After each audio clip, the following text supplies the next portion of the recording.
Before we get into today's video, I want to give a huge thank you to the video sponsor as well as the channel sponsor, which is Floodgate Games. And today we are going to be talking about a game called SPACCCCEEEE.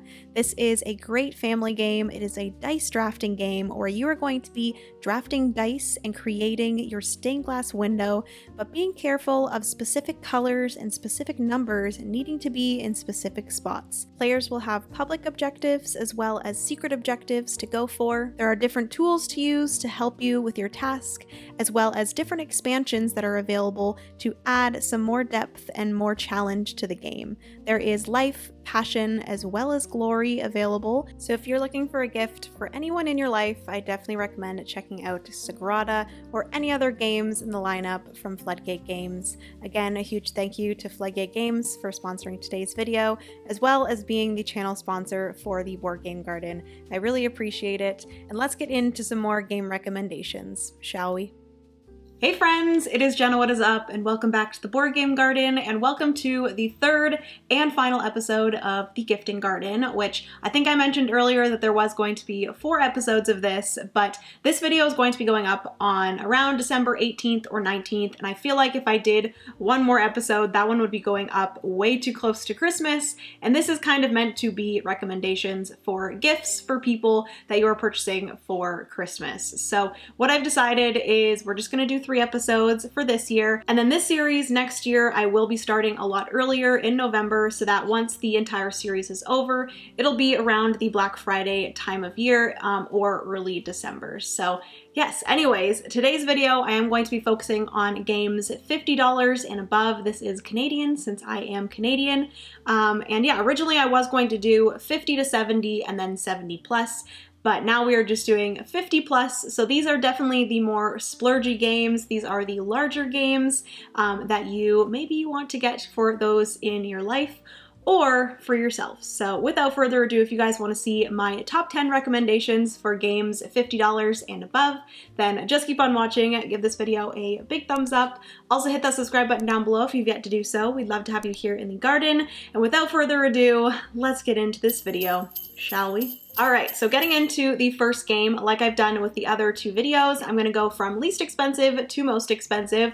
Honestly, all of these are pretty much within the range of 50 to, I think the one that's most expensive is, it kind of ranges, this game, the most expensive one that I'm going to be talking about last. Sometimes I can find it for like 70 something, sometimes it goes up to 100, 120 I've seen it for some other places, so that's pretty much the range there. Without further ado, let's get into the lowest or cheapest one of the list, and that is a game coming in at $54.95. This is actually a 2023 release, and one that has been loved all year long, and that is Earth. So Earth is a tableau building game, primarily a card-driven game by Inside Up Games, and this game is wonderful. Expect to see this one in my top games of 2023. But Earth is a fantastic, like I said, tableau building game.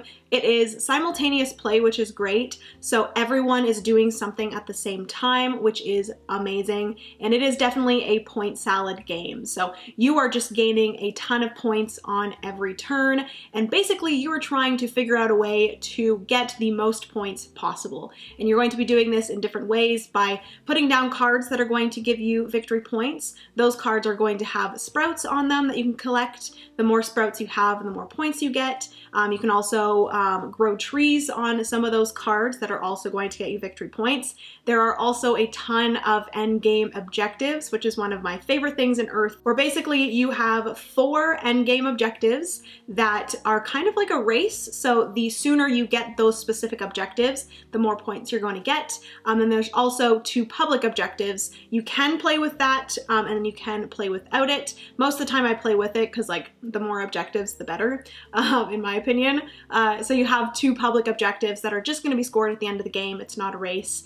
And then you also additionally have your own personal objectives. So if you play the full game, you have 6, 7 objectives to be going for. Coming in at $54.95, it is a fantastic bang for your buck, and I love playing it time and time again. There's also a solo mode, which I will mention now, but that is number 1 on the list. That is Earth. The next game on the list is a very special game to me. This is coming in at $55.95, and this was actually my favorite game of last year, so my favorite game of 2022, and that is the wonderful Wayfarers of the South Tigris. So this is from Garfield Games as well as Renegade Game Studios, and this again is a little bit of a tableau building game. I definitely love tableau building, as you guys can tell. But yes, you are a wayfarer, I guess. You are going out and you're exploring the land and the sea and the sky and trying to discover new parts of the world, and you're going to be making this tableau of the land and the water and the sky, and you're going to be gaining victory points in different ways. It is also a little bit of a dice worker placement, dice manipulation, which is one of my favorite things in the game, where basically you are structuring yourself what each pip number on the die is allowing you to do on your turn. So I think it's very, very cool. You're like adding tiles to determine what a 2 pip is going to allow you to do, and so on and so forth. You're also going to have workers that you're going to be allowed to place onto worker placement spots, which are also then cards that if someone has placed a worker on that card and you purchase that card, you gain that worker. So it's kind of like a communal worker placement kind of thing, which I think is very unique. Very awesome. I've also played the solo mode of Wayfarers of the South Tigris, and I love it as well. There's a bunch of different AIs that you can play against, so it kind of changes up the game each time you play it solo. And yeah, there's also like a track that you're going up, the journaling track, and it's a little bit of a race because the first person to get to the end of the journaling track does trigger the end of the game, and it has a similar mechanic with the journaling track as in Lost Ruins of Arnak, where you kind of have to have a prerequisite in order to go up that track. So you're kind of looking forward on the track to see what you're going to need closer to the end of the game, and it's specifically like different icons you're going to need in your tableaus. So yes. Anyways, Wayfarers of the South Tigris, I could talk about for hours on end because I love this game so much. You guys will see at the end of the video, I talk about my personal wish list in this price range, and you guys will see another game in this series. But yes, that is everything for number 9, or no, technically this is number 2. That is Wayfarers of the South Tigris. So the third game on this list is actually from the same publisher as Wayfarers of the South Tigris, which is Garfield Games, and this is actually a solo only game. So this is for my solo players out there, and this is actually a 2023 release as well, and that is Legacy of You. So like I mentioned, this is a solo only kind of resettable campaign game where you are going to be playing these different scenarios and building up your different cards and stuff, and basically you are trying to win 7 games before you lose 7 games. And I have still yet to play through this whole thing because I do not want it to end, but it has been a while since I've played this, so forgive me if I kind of forget how exactly it plays. We have a little puppers coming down here to join us.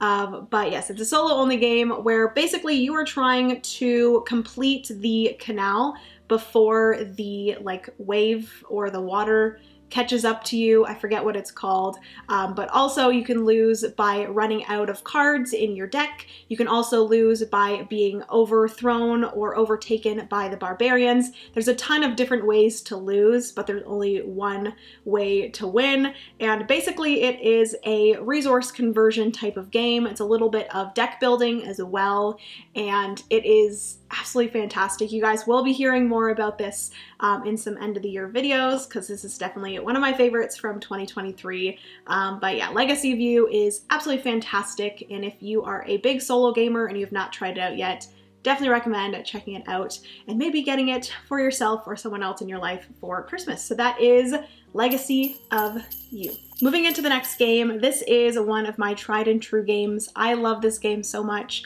and it's been in my top games for quite a few years now. It is a little bit of an older game, but I still freaking love this game. It's something about this game. I hate the way the game looks, but I absolutely love the gameplay. Coming in at, I believe, $59.95. This is Concordia. So Concordia is a, like I said, pretty old game. It's not like super old. I don't know when it came out, but probably around 2015, 2016 maybe. But this has been in my top 5 games for quite a few years now, and it is an interesting game. Surprisingly, no tableau building, but there is some deck building or deck hand management, I guess is the correct word, hand management, where you have different cards in your hands that you're going to be playing down on your turn in order to do specific actions. But once you play down that card, it goes into your discard pile, and you're not going to be able to get those cards back until you play a specific card called the Tribune. I said card, very funny there. But the Tribune then allows you to pick up all of your cards from your discard pile. You're going to gain money for whatever is in your discard pile. So the more cards that you have in your discard pile, the more coins you're going to get back when you take them back. So you kind of want to play down more cards until you play your Tribune. But also you're collecting resources in order to build houses on different spots of a map. And the one thing I love about this game is that you do not know any scoring until the end of the game, because you're going to be building up your hand, like I mentioned. It's not really, I guess it's like a deck construction game, maybe, but basically, at the end of the game, whatever cards you had purchased and are in your hand, you're going to be putting down into different piles. There's going to be specific cards that are going to get you points in specific ways, and basically however many of those cards you have. So for example, there are Vesta cards, and however many Vesta cards you have at the end of the game is going to be a multiplier for each set of 10 coins you have at the end of the game. So for example, if you had 20 coins at the end of the game and you had 4 Vesta cards, each Vesta card is going to be worth 2 victory points at the end of the game because you have 2 sets of 10 coins. So that would be 2 times 4. So you would get 8 victory points for all of your Vesta cards. You then go through all of the rest of the cards that you have, multiply them by some specific thing. There's a bunch of different types of cards that you go through and get victory points for. And then whoever has the most points at the end of the game is the winner. And there's just something about this game. I love the resource management. I love the building of the buildings. Also, there is like whatever places you have your buildings, you're going to be able to produce resources of that specific kind. And it is just wonderful. I love Concordia. I have talked about it multiple times here on the channel, but if you have yet to try it, if the look of the game kind of throws you off or doesn't make you interested in the game, please ignore the look of it. Try Concordia. I promise you, you will enjoy it. I will also mention that there is a solo expansion, or actually it is technically a solo and 2-player expansion. I did pick this one up a little bit ago, and I've played Concordia a few times solo as well, and it is a wonderful, wonderful solo game. So yeah, that is number 4, I believe. That is Concordia. So moving into number 5, this is a board game that is not, I guess, based off of a video game is the best way to put it, but it is a cooperative game. You can also play this solo. I think you can play every single game so far that I have talked about solo, and I'm pretty sure you can play every single one of these solo as well. But anyways, the number 5 game coming in at $59.95 again is Stardew Valley, the board game. So if you have someone in your life that enjoys Stardew Valley, the video game, I definitely recommend you check out this game. Like I said, it is cooperative, so it's a great game to bring to the table. If you have people in your life that aren't necessarily super into the board game world, they're not super into board games, this one is a great one to play with those types of people and a great one to get them more into board games. But anyways, in Stardew Valley, the board game, basically you are working together as different characters, moving around the Stardew Valley village or town map and trying to achieve different grandpa's goals, and also at the same time trying to complete the community center, just like in the video game. And it is a very challenging cooperative game, but I really enjoy that about it, because obviously you don't want to play this game for the first time and beat it easily. You want a reason to come back to it time and time again and try to get better at it, try to achieve and be successful with it. And it is just a wonderful game. I've played this a few times solo as well, and it's great solo. And it's just so much fun. There's a lot of luck in it, I will say that. There's some rolling of dice and stuff when you're mining and all those things, but it kind of makes sense with like comparing it to the video game. There's obviously some luck in that as well. But yes, that is Stardew Valley, the board game. Definitely recommend checking it out. That is number 5.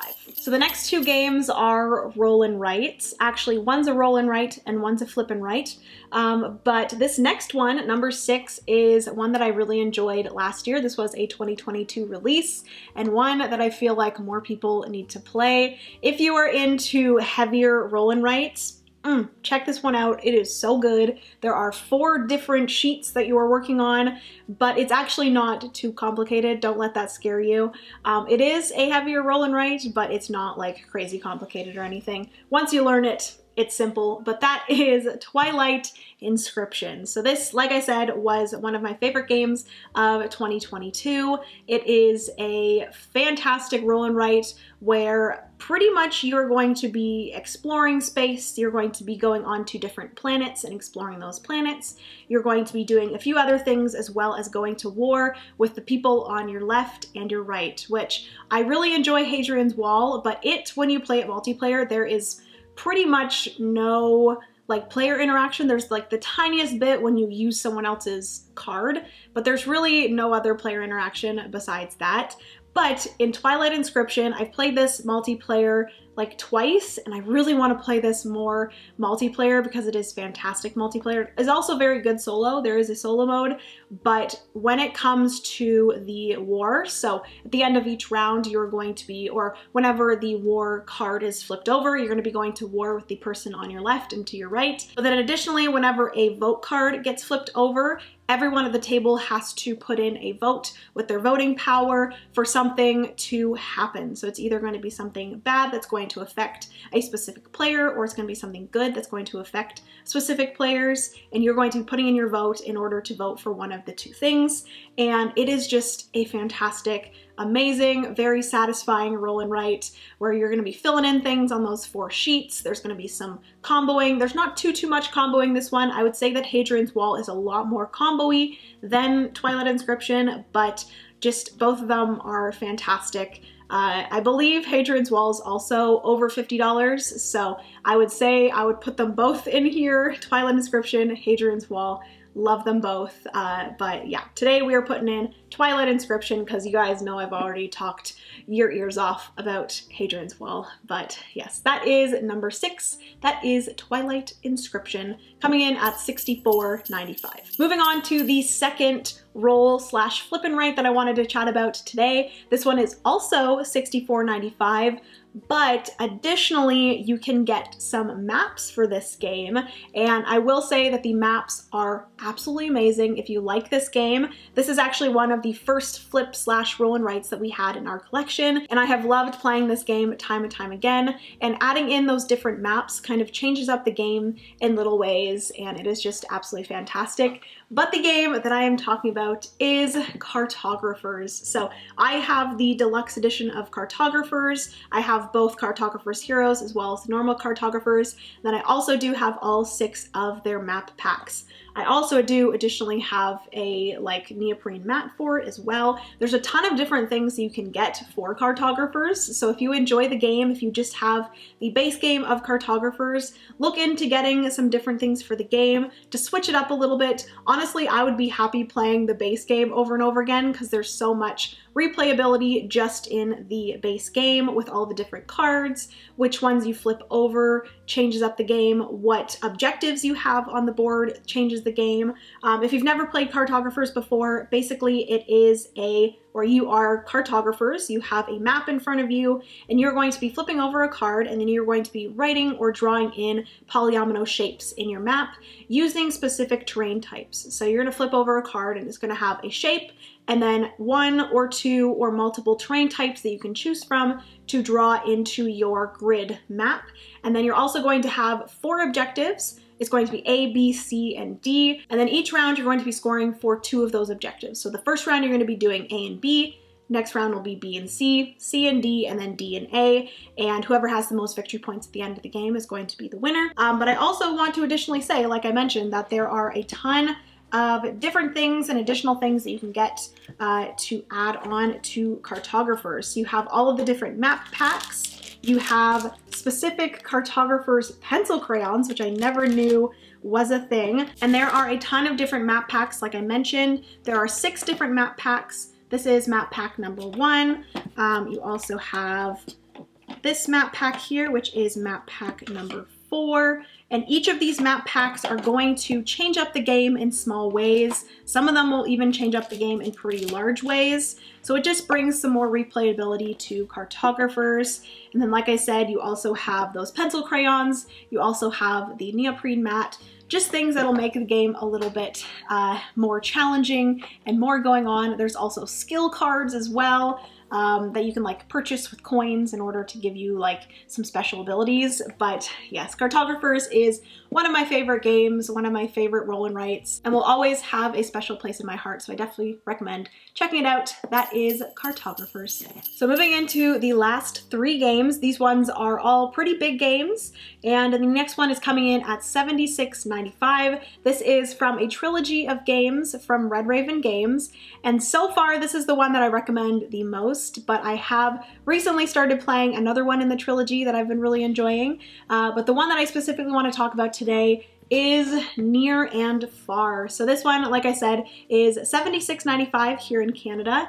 And this is a campaign game. It is a competitive campaign game, so you won't be playing together. You will be playing competitively as individual characters, and you're going to be playing through, I think there's 10 maps. Francis and I have played through quite a few of them, and we love this game so much. It is fantastic. It was one of my favorite games the last time that I did my top games of all time, just because Francis and I were playing through it, and it is just wonderful. So if you are looking for a game to play with a significant other, or just with someone in your life, or multiple people in your life, you can play this up to 4 players, I believe.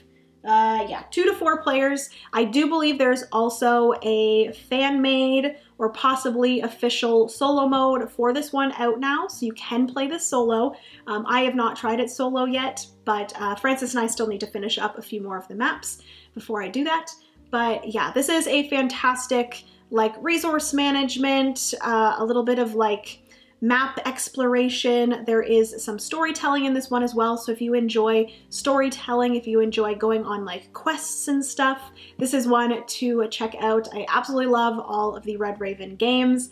One of my favorite publishers, and Near and Far is just very special to me. Francis and I have really enjoyed it together. But yes, that is number 7? No, number 8. That is Near and Far. All right, so number 9 is specifically a solo-only game, and it does have some storytelling and adventure in it as well. So if you're looking for one specifically for you only, to go on an adventure yourself and go through a story, I would recommend this one. This is a 2023 release as well, and it just came to retail pretty recently, and it is $79.95 here in Canada. And that is Isla and Something Shiny. So this is from North Star Game Studios, and I love this game so much. Again, expect to see this on my favorite solo games of 2023. This is a wonderful game. It's a very like simple, for the most part, game where you're going on this adventure. It's kind of like a choose your own adventure type of game where you're going to be flipping out cards and then making decisions based off of that card. There's some resource management as well, so you're going to be spending and getting resources in different ways. You're going to be kind of puzzling out different things as well. In the most recent scenario or chapter that I went through, you kind of had to pay attention to the art on the cards to answer some questions, and it is just such a wonderful game. It is a wonderful story. I have heard that the story gets a little bit dark as you go through it, so I will say this is a fairly simple and cute game, but I don't know if it is great for younger children, so just be aware of that. I am playing through this, just me, and I am a 30-year-old woman, so yeah, definitely check it out. I probably could see it being played by like 12 and up, I would say. I do think that's what it actually has on the box. It says 12 and up, so yes, definitely check this out if you want a solo only or cooperative. You could play this cooperatively as well, just making the decisions together. But I definitely recommend checking it out. It is wonderful. And that is my number 9. That is Isla and Something Shiny. All right, so moving into the biggest and most pricey one on the list, but like I mentioned when I started this video, you can find this one for 70 something I've seen before. I have seen it all the way up to like 120, but most of the time where I've seen it for about 80. I think or put it on my list that it was 104, I believe, but I do think at my friendly local game store it is $79.99. So yes, number 10 is Tapestry. So Tapestry is from Stonemaier Games, and this is probably one of my favorite games right now. I love this game. There's something so satisfying about this game to me. Basically, you are building up your own civilization through different ages, and you're going to be discovering and inventing different technologies and different things like that. You're going to be doing some science and exploration as well as a little bit of war against the other players. But basically all those things are represented in tracks, which is probably one of the most satisfying parts of this game, where basically on your turn, you're just deciding what track you want to go up. You're going to be spending some resources in order to go up that track, and then you're going to do whatever that track tells you to do. That is the simple way of putting it. There are 4 different tracks that you go up. There are a few different expansions for this that I really need to get my hands on. There is arts and architecture, as well as plans and ploys. And then I do have the fantasies and futures, I believe is what the other expansion is. That's the most recent one. I do have that one in the box, but I don't have the other 2. But yes, Tapestry, you are going to be working asymmetrically as well. You're going to start with a certain civilization at the beginning of the game that is going to have its own asymmetric power for that game. You're also going to be building out your little map with different landmarks, and there's so many things going on with this game, but yet it is so simple, and I just love trying to get the most victory points that I can by chaining these different things and doing different things in the game. It is just so satisfying to me, and I definitely recommend if you're looking for a fun game. This one, it does play solo as well, up to 5 players, and it is just a game that I can see myself playing over and over and over again and not getting sick of. So that is Tapestry, the priciest one on the list, but the one that I feel like I can get the most plays out of and just play it over and over again. So that is number 10, that is Tapestry. All right, friends, so that is going to be everything for today's gifting garden, and that is going to be everything for this entire series. Hopefully you guys have enjoyed. Hopefully you enjoyed hearing these 10 different recommendations that were 50 and above. I do also want to mention my top 3 on my wish list that are 50 and above. Trust me, this category, I have way too many on my wish list that I could tell you guys right now, but as of right now, these are my top 3 that I would love to get into the collection. The first one, like I mentioned, is in the South Tigris series. I recommended Wayfarers of the South Tigris, and recently Scholars of the South Tigris has also been released, and I would love to get that one into the collection. Also in 2024, Inventors of the South Tigris is also being kickstarted. So I'm excited to play more in the series of the South Tigris. I absolutely loved Wayfarers, so I guarantee I will love the other 2. But that is the first one on my wish list. It is Scholars of the South Tigris. The second one is actually a game that I have played before that I cannot stop thinking about. We played it at my friend Steph's house, and that is Grand Austria Hotel. This is a Euro game. It is a slightly older game. It wasn't released like a crazy long time ago, but it is an older release, and I absolutely loved it when we did play it. I believe there is a expansion now that you can play it solo, so I would love to get my hands on both the base game as well as the expansion, but I would love to introduce Grand Austria Hotel to more people in my life and just play it more overall because I absolutely loved the game. There's a little bit of like dice stuff in it. There's some like dice drafting. There's also some tableau building in it and some resource management and just all the things that I love in board games. So that is my number 2 on my wish list. That is Grand Austria Hotel. And then lastly, the big one that I've wanted for so long and I just can't get myself to purchase it because it is quite expensive. It is over $100. I believe you can probably get it for like $120, $130. And the main reason, I actually don't know how exactly this game plays, but just solely by the theme of it, it is a coffee related game. It is a big coffee game, and that is Coffee Traders. Honestly, I will say that this is on my wish list to more so play and try out than it is to buy. But I do know that I love bigger Euro games, and I do know that I love coffee-themed games. It's just one of my favorite things. So this is just one that has always been on my wish list, and I just dream of having it in the collection and playing it and trying it out. So that is my third one. That is Coffee Traders. All right, so that is everything for this video officially. Hopefully you guys enjoyed. If you did, please give it a big thumbs up. Also hit that subscribe button down below if you've yet to do so. We'd love to have you here in the garden. Comment down below any games in this price range that you have on your wish list this holiday season. Hopefully you guys have a wonderful, wonderful holiday. This probably won't be the last video that I put up before Christmas, but I guess this is Christmas related video, so I might as well wish you all the most wonderful holiday season. Thank you all so much for deciding to support the Board Game Garden and continue watching. I love you guys so much. Remember, you are somebody's reason to smile, and I will see you in the next board game video. Bye, friends.